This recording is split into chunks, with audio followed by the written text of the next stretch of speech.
નમસ્કાર મિત્રો, ધ અવર્ડમાં હું છું સિદ્ધરાજસિંહ સરવૈયા. આજે તમારી સાથે આજે આપણે જે વાત ઉપર ચર્ચા કરવાના છીએ એ તદ્દન નવો વિષય લઈને આપણે આવ્યા છીએ. તળાજા વિધાનસભાના ઇતિહાસ ઉપર આપણે આજે ચર્ચા કરવાના છીએ. આમ તો તળાજા પોતાના શાસકોને લીધે રાજાશાહીથી લઈ અને લોકશાહી સુધી ખૂબ જ ચર્ચાનો વિષય બનતો આવ્યું હોય એવું એક નગર છે. રાજાશાહીની વાત કરીએ તો એબલજી વાળા જેવા પ્રજાવત્સલ રાજવી તળાજાને મળ્યા હતા કે જેણે તળાજા ઉપર રાજ કર્યું હતું. એ સિવાય વાળા વંશના અનેક રાજવીઓએ તળાજા ઉપર શાસન કર્યું. પ્રજાવત્સલ રાજવી તરીકે પોતાની છાપ બનાવી અને જ્યારે ઈસવીસન 1947માં ભારત આઝાદ થાય છે ત્યારે લોકશાહીનો દોર ચાલુ થાય છે. ત્યારે ગુજરાત અને મહારાષ્ટ્ર એ બંને દ્વિભાષી રાજ્ય તરીકે એક સંયુક્ત રાજ્ય હોય છે. ત્યારબાદ ગુજરાત એ 1960 અને 1 મેના દિવસે સ્વતંત્ર રાજ્ય તરીકે અસ્તિત્વમાં આવે છે અને ઇતિહાસ એ વિધાનસભાનો નવી રીતે રચાય છે. એ ઇતિહાસ ઉપર આજે આપણે વાત કરવાના છીએ. તો મિત્રો, 1960માં જ્યારે ગુજરાત સ્વતંત્ર રાજ્ય બને છે ત્યારે સૌ પ્રથમ વખત ઈસવીસન 1962માં ગુજરાત રાજ્યમાં વિધાનસભાનું ઇલેક્શન યોજાય છે. આ ઇલેક્શનમાં 154 સીટો ઉપર જંગ ખેલાય છે અને 154 સીટોમાંથી 113 સીટ ઉપર ઇન્ડિયન નેશનલ કોંગ્રેસ પાર્ટીનો વિજય થાય છે. ત્યારે આપણે વાત કરીએ તેમાં જીતેલા ઉમેદવારોની, તો જે જીતેલા ઉમેદવારો હતા એમાં 143 જેટલા ઉમેદવારો પુરુષો હતા અને 11 ઉમેદવાર જે વિજયી બન્યા તે મહિલાઓ હતા. તો આ રીતે ગુજરાત વિધાનસભામાં બહુમતી સાથે સૌપ્રથમ સરકાર કોંગ્રેસની બને છે. વાત કરીએ આપણે તળાજા વિધાનસભાની રોચક વાતોની, તળાજા વિધાનસભાના ધારાસભ્યોની, તો તળાજામાં સૌપ્રથમ ધારાસભ્ય કોણ હતા એ વિષય ઉપર આપણે આજે વાત કરવાના છીએ. તળાજામાં કઈ જ્ઞાતિનું પ્રભુત્વ છે એ વિષય ઉપર આજે આપણે વાત કરવાના છીએ. તળાજાના સૌથી છેલ્લા એટલે કે વર્તમાન ધારાસભ્ય કોણ છે એમની ઉપર આપણે વાત કરવાના છીએ. તળાજાના સૌપ્રથમ મહિલા ધારાસભ્ય, ક્ષત્રિય ધારાસભ્યો, આ તમામ વિષય ઉપર આપણે વાત કરવાના છીએ. તો વિડીયોમાં અંત સુધી અમારી સાથે બન્યા રહેજો, માત્ર ને માત્ર ધ અવર્ડ પર.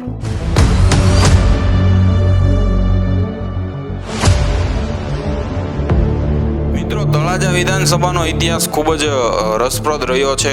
આમ તો તળાજા તાલુકામાં લગભગ 118 જેટલા ગામોનો સમાવેશ થાય છે. વિધાનસભામાં સામાન્ય રીતે જોઈએ તો તળાજા શહેર અને તાલુકાના ગામોના જે મતદારો હોય એ મતદાન કરતા હોય છે.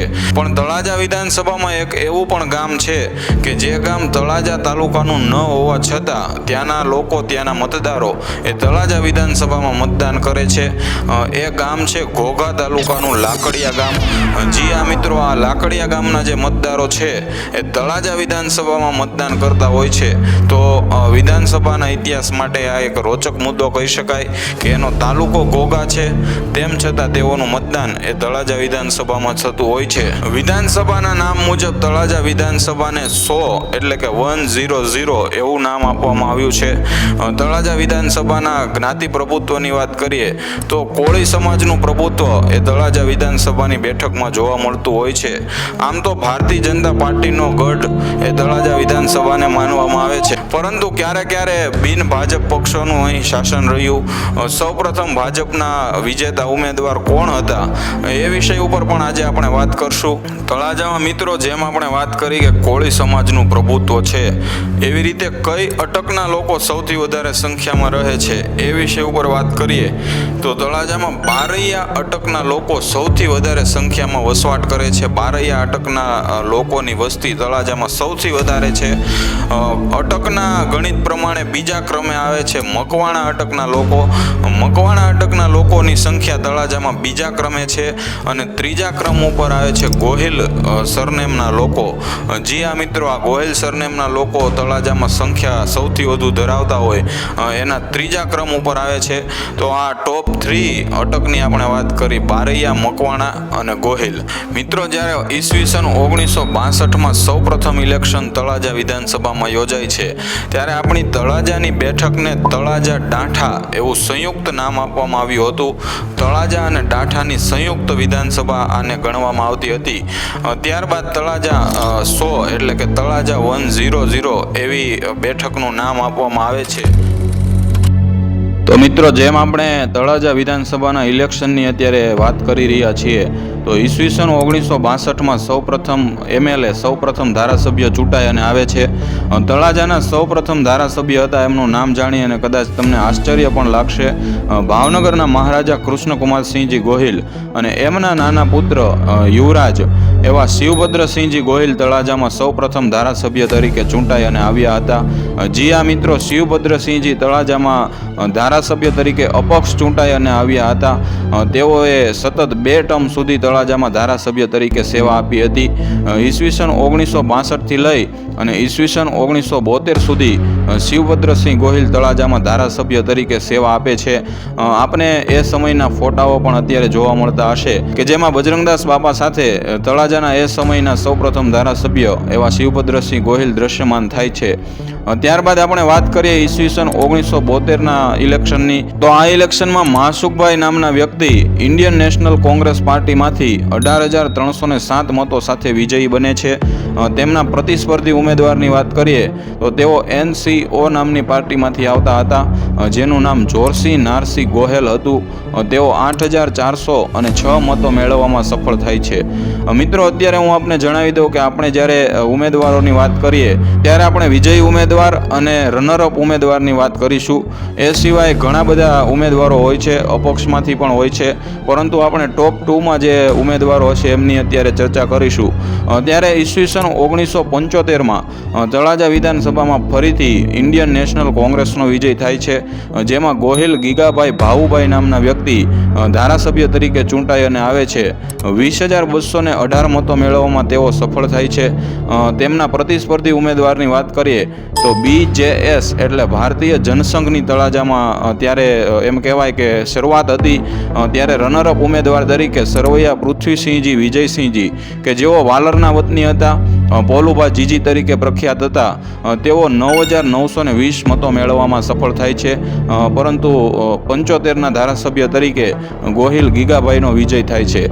ત્યારબાદ મિત્રો ઈસવીસન 1980નું વિધાનસભા ઇલેક્શન આવે છે, જેમાં ઇન્ડિયન નેશનલ કોંગ્રેસમાંથી બાલદિયા ધનજીભાઈ હીરાભાઈ એ વિજયી બને છે. 18,629 મતો મેળવવામાં તેઓ સફળ થાય છે. તેમના પ્રતિસ્પર્ધી ઉમેદવાર ભારતીય જનતા પાર્ટીમાંથી ગોહિલ હરિસિંહજી અખુબા કે જેઓ 7,067 મતો મેળવે છે અને આ ઇલેક્શનમાં બાલદિયા ધનજીભાઈનો વિજય થાય છે. ત્યારબાદ ઇલેક્શનની વાત કરીએ તો ઈસવીસન 1985નું ઇલેક્શન કે જે તળાજા માટે એક ઐતિહાસિક ઇલેક્શન કહી શકાય. તળાજામાં ક્ષત્રિય ઉમેદવારનો વિજય થાય છે. તળાજામાં ઇન્ડિયન નેશનલ કોંગ્રેસ પાર્ટીમાંથી વાજા ભદ્રસિંહ જામસિંહ નામના વ્યક્તિ 22,454 મતો મેળવી અને વિજય પ્રાપ્ત કરે છે. તેઓ કળસારના વ્યક્તિ હતા. અત્રે ઉલ્લેખનીય છે કે વાજા ભદ્રસિંહ જામસિંહ એ ગુજરાત રાજ્યના ઉર્જા મંત્રી તરીકે પણ સેવા આપી ચૂક્યા હતા. તેમના પ્રતિસ્પર્ધી ઉમેદવાર ડાભી નટુભાઈ ભીખાભાઈ કે જેઓ સ્વતંત્ર ઉમેદવાર હતા, તેઓ 18,715 મતો મેળવે છે, પરંતુ આ ઇલેક્શનમાં વાજા ભદ્રસિંહ જામસિંહનો વિજય થાય છે. તળાજા વિધાનસભાના ઇલેક્શનમાં વિજયી બનેલા તળાજાના છેલ્લા ક્ષત્રિય ધારાસભ્ય એ વાજા ભદ્રસિંહ હતા. ત્યારબાદના ઇલેક્શનની વાત કરીએ તો ઈસવીસન 1990માં વિધાનસભાનું ઇલેક્શન આવે છે, જેમાં જનતા દળના ઉમેદવારનો વિજય થાય છે.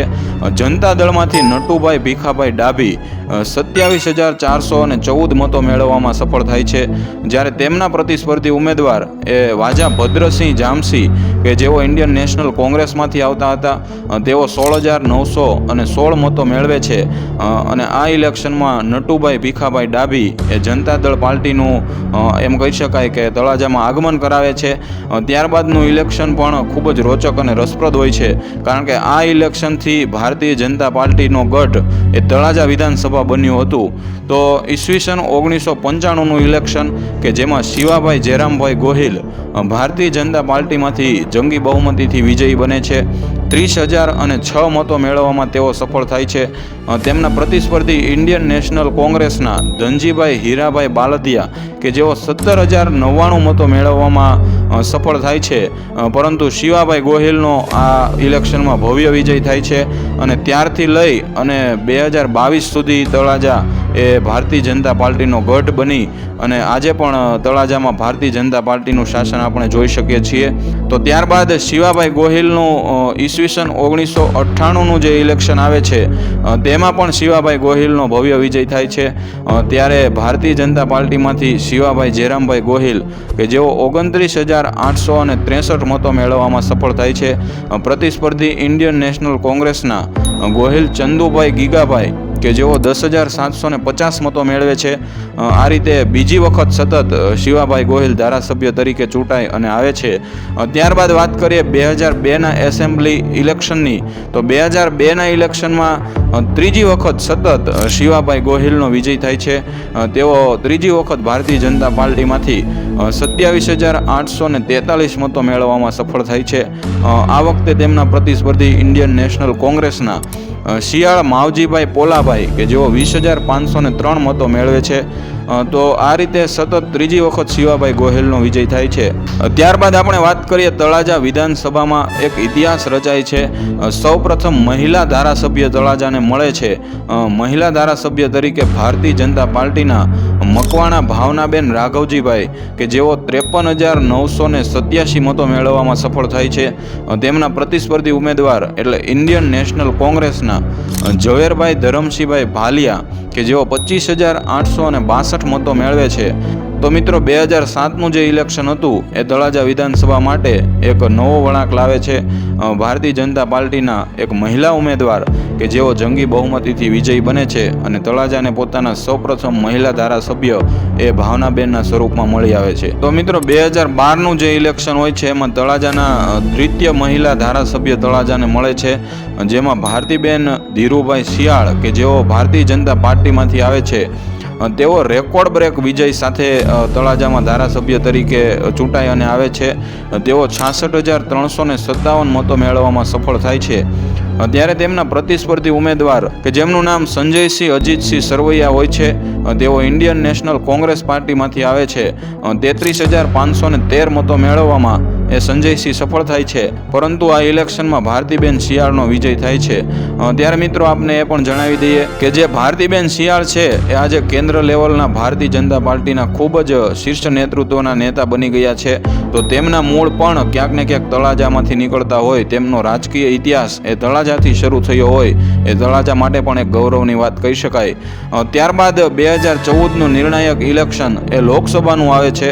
આ ઇલેક્શનમાં ભારતીબેન શિયાળ ભાવનગરના સાંસદ તરીકે ચૂંટાઈ અને દિલ્હી જાય છે। ત્યારે તેમની સીટ ખાલી પડે છે। 2014માં તળાજામાં વિધાનસભામાં બાય ઇલેક્શન યોજાય છે અને આ ઇલેક્શનમાં શિવાભાઈ ગોહિલની રીએન્ટ્રી થાય છે। આ ઇલેક્શનમાં શિવાભાઈ ગોહિલની સામે પ્રતિસ્પર્ધી ઉમેદવાર એ પ્રવીણભાઈ મગનભાઈ વાળા કે જેઓ 41,067 મતો મેળવે છે, પરંતુ શિવાભાઈ ગોહિલનું જે કમબેક હોય છે 50,290 મતો મેળવવામાં સફળ થાય છે। તો આ રીતે આપણે હું એ પણ જણાવી દઉં કે શિવાભાઈ ગોહિલે તળાજાના ઇતિહાસમાં સૌથી વધુ વખત 4 વખત ધારાસભ્ય બન્યા હોવાનો રેકોર્ડ ધરાવે છે। અત્યારે તેઓ મહુવામાં પણ ધારાસભ્ય તરીકે સેવા આપી રહ્યા છે। ત્યારે 2017ની આપણે ઇલેક્શનની વાત કરીએ તો 2017ના ઇલેક્શનમાં એક નવો જ ઇતિહાસ જોવા મળે છે, નવો વળાંક તળાજામાં આવે છે।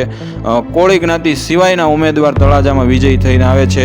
એટલું જ નહીં પણ જે ભારતીય જનતા પાર્ટી તળાજાને પોતાનો ગઢ માનતી હતી એ ગઢમાં ક્યાંક ને ક્યાંક ગાબડું પડે છે અને કોંગ્રેસના કનુભાઈ મથુરામભાઈ બારૈયા કે જેઓ પાલીવાલ બ્રાહ્મણ સમાજમાંથી આવતા હતા, તેઓ 66,862 મતો મેળવી અને તળાજામાં એક નવો રેકોર્ડ બનાવે છે।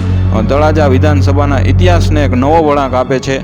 તેમના પ્રતિસ્પર્ધી ઉમેદવાર ગૌતમભાઈ ગોપાભાઈ ચૌહાણ કે જેઓ ભાજપમાંથી આવતા હતા 65,083 મતો મેળવવામાં સફળ થાય છે, પરંતુ 1,000 જેટલા સમથિંગ મતોની તફાવતથી કનુભાઈ બારૈયાનો આ વિધાનસભામાં વિજય થાય છે। તો મિત્રો આ તળાજા વિધાનસભાનો 2017નો ઇતિહાસ હતો કે જેમાં આપણે વાત કરી કે બિન ભારતીય જનતા પાર્ટીના ઉમેદવાર વિજયી બન્યા હતા। ત્યારબાદ મિત્રો 2022નું ઇલેક્શન આવે છે અને આ ઇલેક્શનમાં ગૌતમભાઈ ગોપાભાઈ ચૌહાણની ભવ્ય કમબેક થાય છે।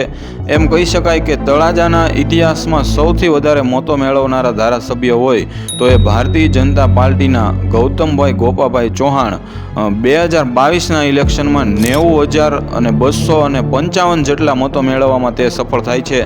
જી આ મિત્રો 90,255 આ રેકોર્ડ બ્રેક મતદાન મેળવી તેઓ તળાજામાં એક કમબેક કરે છે. ભાજપનું કમબેક થાય છે, ગૌતમભાઈ ચૌહાણનું કમબેક થાય છે અને તળાજામાં એક કહી શકાય કે રેકોર્ડ સ્થાપિત કરવામાં આવે છે. ત્યારે 2022માં તેમના પ્રતિસ્પર્ધી કનુભાઈ મથુરામભાઈ બારૈયા કે જેઓ કોંગ્રેસમાંથી આવતા હતા તેઓ 46,949 મતો મેળવી શકે છે. આ રીતે અત્યારે વર્તમાન ધારાસભ્ય તરીકે ભારતીય જનતા પાર્ટીના ગૌતમભાઈ ગોપાભાઈ ચૌહાણ એ હાલમાં તળાજા વિધાનસભામાં સેવારત છે. તો મિત્રો, આ હતો તળાજા વિધાનસભાનો રોચક અને રસપ્રદ ઇતિહાસ. આટલા ધારાસભ્યોએ તળાજા વિધાનસભા માટે પોતાની કામગીરી બજાવી છે. તળાજા વિધાનસભાના મતદારોનો ક્યાંક ને ક્યાંક એમણે વિશ્વાસ જીત્યો હશે, ત્યારે જ તેઓ વિજયી બન્યા હોય એવું આપણે કહી શકીએ. એક સમયે કોંગ્રેસનો ગઢ રહેલું તળાજા એ 1995થી લઈ અને 2022 સુધી એટલે કે વર્તમાન સુધી ભારતીય જનતા પાર્ટીનો ગઢ બની અને ભાજપને હંમેશા વિજય અપાવતું રહ્યું છે. ત્યારે અમુક નેતાઓએ પોતાનું કાઠું કાઢી અને આ ગઢમાં ગાબડું પાડવાની પણ કોશિશ કરી હતી, તેમાં સફળ પણ થયા હતા. તો આ તળાજા વિધાનસભાનો ઇતિહાસ રહ્યો છે. આવા ને આવા વિધાનસભા અને જુદા જુદા ઇલેક્શનોને લગતા વિડીયો જોવા માટે અમારી સાથે જોડાયેલા રહેજો માત્ર ને માત્ર ધ વાવડ પર.